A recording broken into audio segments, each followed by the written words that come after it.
خامس صنف معانا في القايمة والأخير وهو الميلوفلام، وده بيحتوي على مادة الميلوكسيكام. بنستخدمه لعلاج الأمراض الروماتيزمية زي التهاب المفاصل الروماتويدي، حالات الأوستيو أرثرايتس، وكمان التهابات الفقرات التصلبي.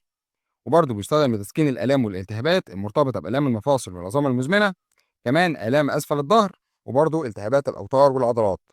وبرضه بيستخدم أحيانا لتخفيف الآلام الحادة والمتوسطة المصاحبة للإصابات أو الالتهابات، ولكن يفضل طبعا الدواء ده نستخدمه للآلام المزمنة أكتر من الحادة بسبب طبيعة امتصاصه اللي بتكون بطيئة نسبيا.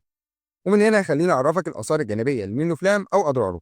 بالنسبة للآثار الجانبية الشائعة فممكن يسبب مشاكل في الجهاز الهضمي زي غثيان أو قيء، ألم في المعدة أو حرقة، إسهال أو إمساك، وانتفاخات.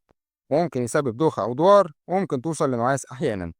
أما الآثار الجانبية الأقل شيوعا فممكن يسبب قرحة ونزيف في المعدة والأمعاء، ارتفاع ضغط الدم أو احتباس السوائل، طفح جلدي أو حكة، خلل في وظائف الكبد، ومشاكل في الكلى زي خلل وظائف الكلى. وبالنسبة لموانع استعمال الميلوفلام فممنوع في حالة وجود حساسية معروفة من الميلوكسيكام أو أي مكون من مكوناته. كمان ممنوع في حالة وجود مشاكل المعدة والجهاز الهضمي زي قرحة معدية أو معوية نشطة، كمان نزيف هضمي سابق أو متكرر. وممنوع في حالة وجود مشاكل القلب والدورة الدموية زي قصور القلب الشديد أو مرضى الجلطات. وممنوع في حالة وجود مشاكل الكبد أو الكلى زي فشل كبد جديد أو فشل كلوي جديد. وممنوع في حالات الحمل وتحديدا في الثلث الأخير من الحمل، لأن زي ما قلنا بسبب غلق مبكر للقناة الشريانية للجنين. وغير موصي بيه للأطفال أقل من 15 سنة إلا لو وصفه الطبيب بجرعة خاصة.